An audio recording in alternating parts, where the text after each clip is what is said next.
எப்படித்தான் மறப்பது, எதைத்தான் மறப்பது?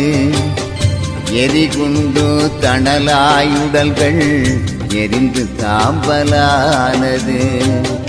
எப்படித்தான் மறப்பது, நாங்கள் எதைத்தான் மறப்பது? எரிகுண்டு தணலாயுடல்கள் எரிந்து சாம்பலானது. மூச்சடங்கி போன உயிர்கள் நெஞ்சை விட்டு மறையுமா? முள்ளி வாய்க்கால் மண்ணுக்குள்ளே நடந்த கதை கொஞ்சமா? எப்படித்தான் மறப்பது, நாங்கள் எதைத்தான் மறப்பது? எரிகுண்டு தணலாயுடல்கள் எரிந்து சாம்பலானது.